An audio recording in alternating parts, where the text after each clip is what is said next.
Alright people, don't forget to subscribe and hit the bell notification. That way you'll know when I upload the next video and you'll be supporting my channel. Follow me on Twitter. Every time I upload a new video, I'll be tweeting.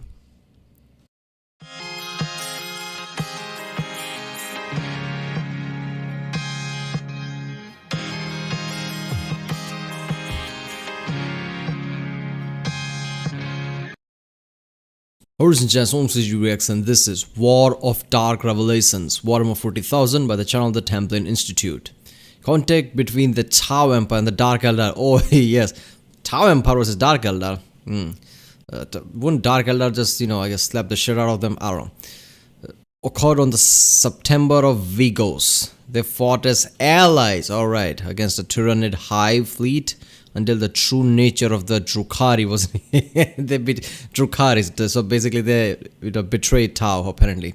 So yeah, it's gonna be awesome. Okay, isn't there a video about Imperium versus Eldar event or something? That would be great. So let's watch this one. Remember, if you like my reaction, don't forget to subscribe. Check out the Sunday. There's a link in the description. Check out the cast for playlists like Warhammer 40k with all my Warhammer 40k videos. Then with John internet story and things like that. And yeah, let's watch this one.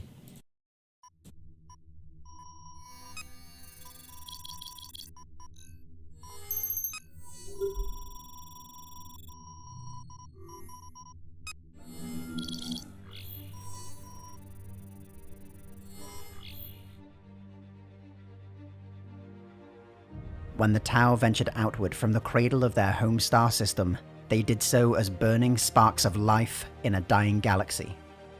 They have emerged on the interstellar stage as a rising sun in the east, bringing with them the light of progress and harmony.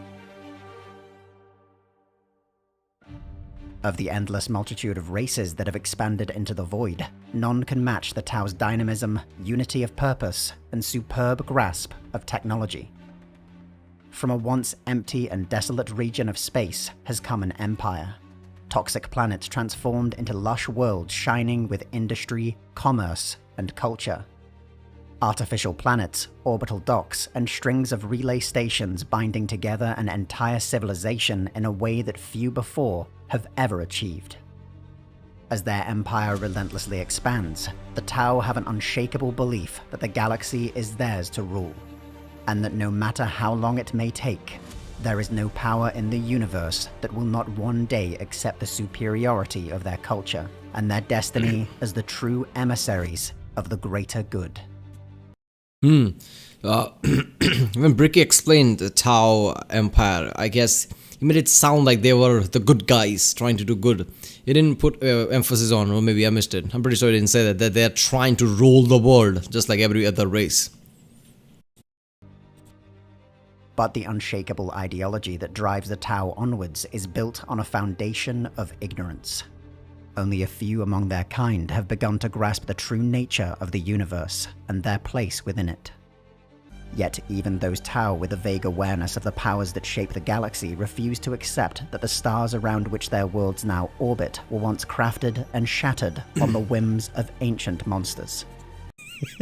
So some of the Tau realizes what their place is.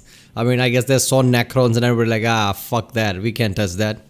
So yeah, the best thing we can do is stay in the borders of the regions, I guess. Let's not go in the center.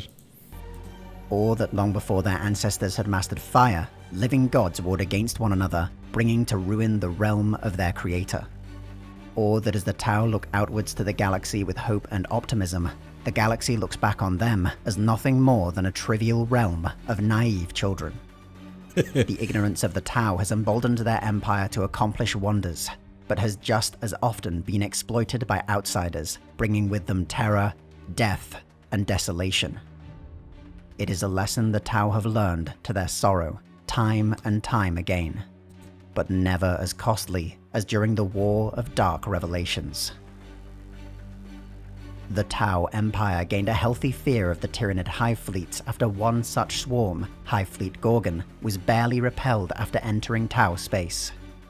With the threat of other Hive fleets imminent, the Empire desperately sought out new technologies, advantages, or allies wherever they might be found. In the closing years of the 41st millennium, with the Tau world of Vigos threatened by a tendril of Hive Fleet Kraken, a unique opportunity had seemingly presented itself. As the Tau defenders of Vigos prepared for the arrival of the Hive fleet, their high command was approached by a strange individual from a race they had never before encountered. Calling himself Urian Rakarth, he offered the services of his coven, the Prophets of Flesh. All he asked for in exchange was that once the battle was won, the Tau would consent to what he called a cultural exchange. Eager for both allies and to spread the tenets of the greater good, the Tau accepted without hesitation. When the sky Tao's like, how do your species survive? Oh, by torturing people, worse than that, torturing God would do. I guess we have to torture people even worse than that. That's how our species survive. But you don't worry about that. We'll be, I guess, friends. Above Vigos were darkened by the arrival of countless Tyranid bioforms.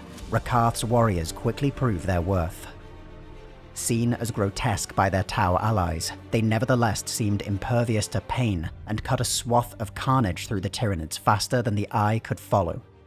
In their wake came legions of gruesome machines, seemingly formed from mechanical and biological components alike. Together, these allies were decisive in the defense of Vigos, and while the tactics of the strangers were stomach-churning, the Tau defenders could not help but be impressed. Once the last of the Tyranids had been struck down... Oh shit, you killed it! Right, that was fast. Oh wait a minute. Okay, it's dead. You can stop now. Oh, what the fuck. Well, at least that's impressive. Urian Rakarth returned to name his price. For the assistance of his coven, he demanded 77 Tau from each of their societal castes be handed over to him, as well as 7 ethereals. Though the ethereals, the highest leaders among the Tau, could not be traded under any circumstances, they agreed to the remainder of Rakarth's demand. During the next phase of the war against Hive Fleet Kraken, the Tau and their allies began a focused counterattack. Again, the Prophets of Flesh were decisive against the Tyranids, especially the new weapon they had deployed to the battlefield. They were towering forms of flesh and bone, ribs protruding from a weeping mass of scar tissue. Eldritch vials tore into their backs and stomachs, bubbling with glowing liquids. Needles were half buried in their skins, and wounds pulled apart by biting hooks. Oh. They screamed and moaned in despair as they tore their way through Hive Fleet Kraken, emerging victorious after 6 days of butchery. But amongst the Tau that fought alongside them, a terrible suspicion had begun to form. Footage of the battle captured by their drones and warriors revealed that the newest weapons crafted by the Prophets of Flesh bore strips of skin of a striking similarity to the blue-grey flesh of the Tau themselves. What the fuck? Within seconds of the realization of what had become of their cultural exchange, Rakarth transmitted his new demand to the Tau High Command. 7 ethereals, or 7,077 other Tau in their place. Furious at Rakarth's treachery. What did they thought Dark Eldars going to do? What, use them as slaves to do just, housework or something? Right? Oh, wait a minute. That suspiciously look like, one of our own. Oh, that's horrific. I can't imagine that. Seriously, I'm trying to, create a whole movie type scenario in my head that all these events are happening, and they slowly come to realization what these people are, what they're doing to their, I guess, slaves, captives, whatever they took, and their, I guess, tactics of war, how seamlessly they cut through all the Tyranids, how horrifying their tactics are. Treachery, fleet reserves were mobilized from the nearby Tau world of Rubicon. As they engaged their former ally in orbit of Vigos, they found his starships to be nothing more than mirages, tricks of light and shadow. It was then that the first distress calls from their headquarters were received. The Tau fleet raced with all possible speed back to Rubicon, but the planet they had departed was now unrecognizable. Oh, Where there had once been great cities, there were now only ruins and the unmistakable signs of struggle, death, and slaughter. Dark Eldars are like, the pinnacle of Eldars in a way, right? They are way too cunning, way too smart, way too devastating. They are frightening fucking force. They just deceived them right there and just took the fucking planet. Yet, not a single body was found. Not a single Tau of any caste remained on Rubicon, nor any of its precious ethereals. Nurgle must be thinking, you know what, if I kill you with all the disease and pestilence, that would have been better than that what just happened to you. My attack, Chaos's attack, is better on a planet. The Dark Eldar attack. Within Camorra, the vast capital of the Drukhari, are said to be great and terrible arenas. Beneath the laughter of countless shadows, the finest warriors from every race across the galaxy are tormented by lone gladiators, against which they have no chance. Few among the Tau have any knowledge of this place, for the War of Dark Revelations has been buried by the Ethereals to keep the dream of the greater good alive. Those burdened with the knowledge that Tau captives were taken from Rubicon to a realm of torture, forever beyond the reach of the Tau, must hope that they have long since been given a quick death. But it is a hope built on ignorance, for any who have come to know the Drukhari well, know that no one dies quickly in the Dark City.